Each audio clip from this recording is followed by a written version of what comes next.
British వాళ్ళకి cigarette కలిగించినటువంటి నీ ముత్తాతకేం తెలుసు రాహుల్ గాంధీ ఈ దేశాన్ని గురించి? దేశానికి చైనా అనేటటువంటి ఒక దుర్మార్గాన్ని తగిలించినోడు మీ ముత్తాత నాయన. ఈరోజు మీ అందరికీ ఒక చిన్న విజ్ఞప్తి అండి.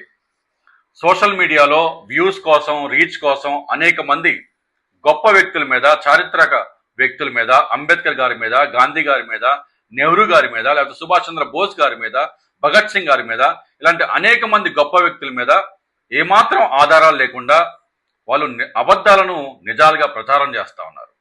ఎందుకంటే ఈరోజు ప్రజలకి సంచలనం కావాలి, నిజం అక్కర్లేదు, సంచలనం కావాలి. ఈ వీడియో, సాయి గారి వీడియో ఒక్కటి చూస్తేనే అబద్ధం ఎంత త్వరగా సోషల్ మీడియా వ్యాపిస్తుందో అర్థమవుతుంది. దయచేసి షేర్ చేసే ముందు ఆధారం ఏమిటి, మూలం ఏమిటి, సోర్స్ ఏమిటి ఒక్కసారి వెరిఫై చేసుకొని షేర్ చేసుకుంటే మంచిది. రాహుల్ గాంధీ గారి ముత్తాత అంటే మన నెహ్రూ గారికి తెలియంది, మన దేశం గురించి తెలియంది మన సాయి గారికి బాగా తెలుసంట. ఒకసారి విందాం. చెప్పండి సార్. ఈ దేశానికి సంబంధించి టిబెట్ అనే దాన్ని ఆక్రమించుకోవడానికి రాక్షసంగా ముందుకొస్తున్న చైనాని కొట్టగలిగిన శక్తి ఆనాడు టిబెట్కుంది. నాకు అర్థం కాలేదు సార్. రాక్షసంగా దాడి చేస్తున్న చైనాని ఓడించే శక్తి, తిరగబడే శక్తి టిబెట్కు ఉంటే భారతదేశ సాయం ఎందుకు కావాలి సార్? ఒకవేళ చైనాను ఓడించే శక్తే టిబెట్కి అప్పటికే ఉంటే మరి భారతదేశం సహాయం చేయలేదు నెహ్రూ గారిని నిందించడం ఏమి సార్? భారతదేశం సహకరించొద్దు చైనాకి అని చెప్తే చైనాకి సహకరించి టిబెట్ని తీసుకొచ్చి వాళ్ళ నెత్తిన ఇచ్చి వాడొచ్చి మన సరిహద్దుని చేరుకోవడానికి ఆ తర్వాత మన దేశం మీదే దాడి చేస్తే అంటే నెహ్రూ గారు మన సైన్యాన్ని, మన భారతదేశ సైన్యాన్ని టిబెట్కి సహాయంగా పంపించకపోతే చైనాకు మనం సహకరించినట్ట? అంటే అప్పుడే కొత్తగా భారతదేశానికి స్వాతంత్రం వచ్చిన తర్వాత ఆ రోజుల్లో కమ్యూనికేషన్ లేదు, రవాణా వ్యవస్థ లేదు. టిబెట్ 12,000 అడుగులు ఎత్తులో ఉంది. మధ్యలో హిమాలయ పర్వతాలు. ఆ హిమాలయ పర్వతాలు దాటుకొని టిబెట్కు చేరుకొని మన సైనికులు చైనాతో యుద్ధం చేయాలా? యుద్ధం చేసి ఎంతకాలం నిలిచేవాళ్ళం సార్? వాస్తవంగా 1947లో మనకి స్వాతంత్రం వచ్చిన తర్వాత ఎన్నో ఆర్థిక ఇబ్బందులు, కశ్మీర్ యుద్ధం, దేశ విభజన, అటు ఈస్ట్ పాకిస్తాను, ఇటు వెస్ట్ పాకిస్తాను, కశ్మీర్ యుద్ధం, ఎన్నో ఇబ్బందులు. ఇటువంటి ఇబ్బందుల మధ్య పరిమితమైన సైనికులతోటి మనం టిబెట్ కోసం చైనాతో యుద్ధానికి దిగాలంటారు. సరే, రాహుల్ గాంధీ గారి ముత్తాత నెహ్రూ గారి కంటే మీకు బాగా తెలుసు కదా సార్.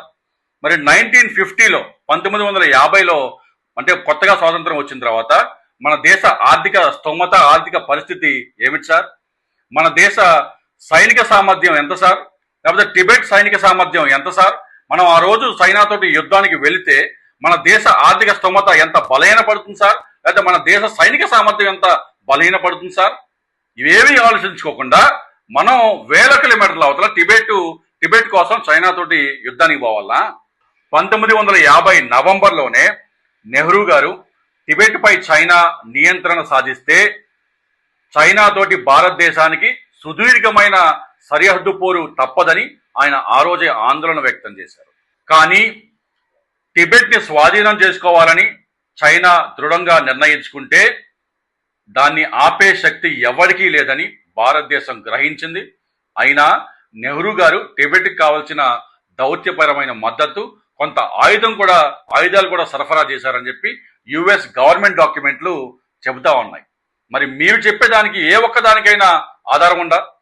ఐక్యరాజ్య సమితిలో శాశ్వత సభ్యత్వం వాడు ఉన్నటువంటి అమెరికా, రష్యా, బ్రిటన్, ఫ్రాన్స్ లాంటి దేశాల సరసన చైనా లాంటి ఈ 5 దేశాలకు ఉన్న అవకాశం మనకొస్తే ఐక్యరాజ్య సమితి నుంచి భారతదేశానికి ఒఫీషియల్ గా ఏమీ ఆఫర్ రాలా. అటువంటి ఆఫర్ మీ దగ్గర ఏమైనా ఉంటే చూపియండి. 1955లో ఐక్యరాజ్య సమితి భద్రతా మండలిలో చైనా స్థానాన్ని ఇండియా భర్తీ చేయాలని, అంటే ఆ శాశ్వత సభ్యత్వాన్ని ఇండియా భర్తీ చేయాలని సూచనప్రాయంగా, అనధికారంగా యుఎస్ వాళ్ళు ఒక డిప్లొమాటిక్ సజెషన్ అనధికారంగా చెప్పారు, సూచనప్రాయంగా చెప్పారు అంతే. ఒఫీషియల్ ఆఫర్ లెటర్ ఏం లేదు. వద్దని చైనాకిచ్చి 1945లో అంటే ఐక్యరాజ్య సమితి స్థాపించిన దగ్గర నుంచి చైనాకి శాశ్వత సభ్యత్వం లేదా? 1945 నుంచే వాళ్ళకి శాశ్వత సభ్యత్వం ఉంటే 1947లో వచ్చిన నెహ్రూ గారు ఇండియా కాదని చైనాకి ఎట్లా ఇచ్చారు? ఆ చైనాకి భారతదేశానికి సంబంధించి 70,000 కిలోమీటర్ల భూభాగాన్ని ఇచ్చినటువంటి నీ ముత్తాత చైనాకి 70,000 కిలోమీటర్లు నెహ్రూ గారు ఇచ్చారా? ఇది 2025లో గవర్నమెంట్ ఇచ్చిన official press release. At the end of 1962 conflict, China was in illegal occupation of approximately 38,000 kilometers of Indian territory. మరి మీకు ఈ 70,000 కిలోమీటర్ల ఫిగరు ఎక్కడి నుంచి వచ్చింది? ఏ గవర్నమెంట్ డాక్యుమెంట్ చెప్పింది? చెప్తారా? అయినా అది నెహ్రూ గారు ఏమైనా దానం చేశారా? ఆక్యుపైడ్ అంటే ఏంటో ఒకసారి డిక్షనరీలో చూడండి. నెహ్రూ గారు చేసిన తప్పేమిటంటే చైనా తోటి పవరు లేదా స్టేటస్ కోసం పోటీ పడే కంటే చైనా తోటి కోఆపరేట్ చేయడం మంచిదని ఆయన నమ్మటం, మావో ఆధ్వర్యంలో చైనా ఒక ప్రపంచ శక్తిగా ఎదుగుతుందని ఆయన అంచనా వేయలేకపోవడం ఆయన చేసిన తప్పు.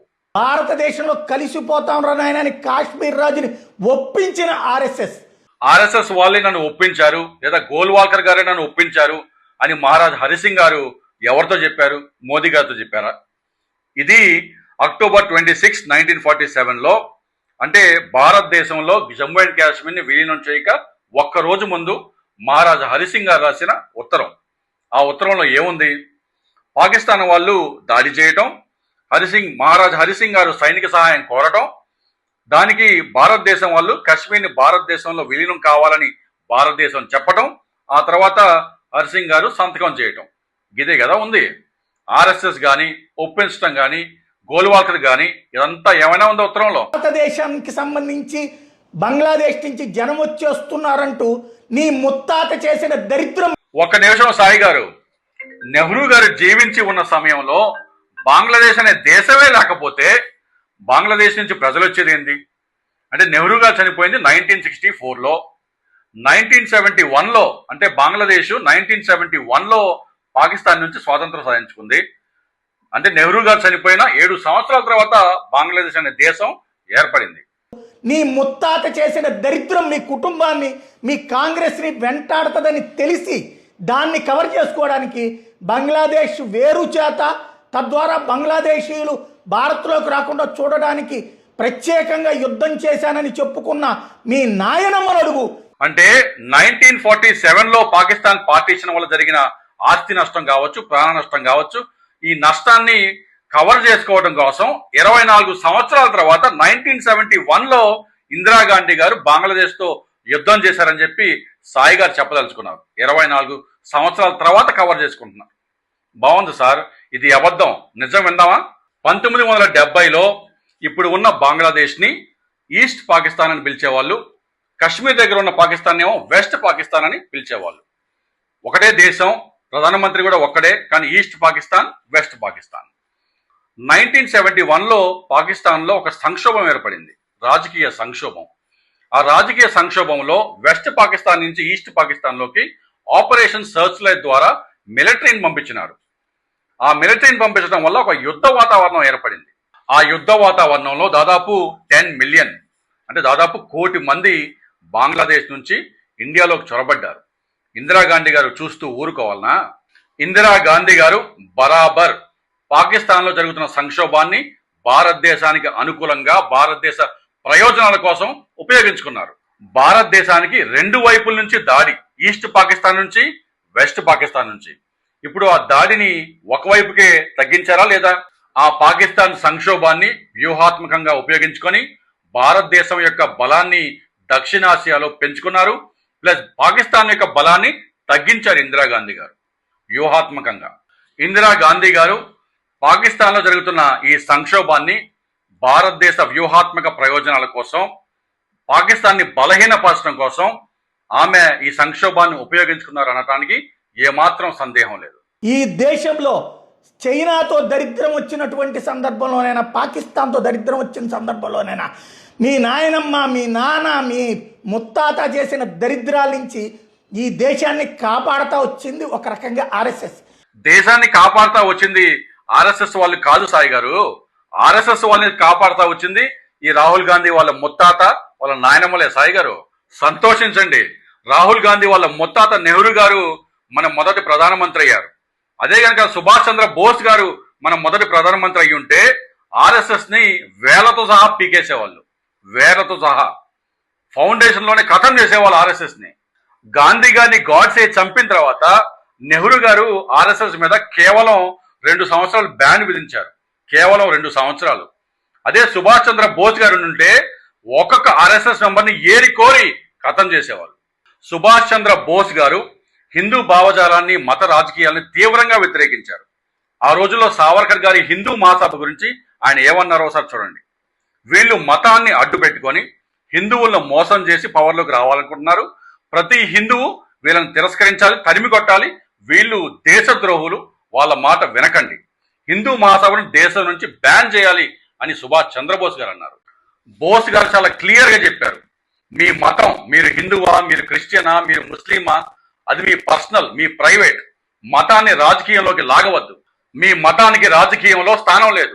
మతం రాజకీయం వేరు వేరని సుభాష్ చంద్రబోస్ గారు అన్నారు. మతాన్ని రాజకీయాల్లో ఎవరు కలిపినా కూడా, ఆ రోజు సావర్కర్ గారు, ఆ రోజు జిన్నా గారి దగ్గర నుంచి ఈ రోజు పవన్ కళ్యాణ్ గారు, ఈ రోజు మోదీ గారి దాకా ఎవరైనా సరే బోస్ గారి కళ్ళల్లో వారు దేశద్రోహులే.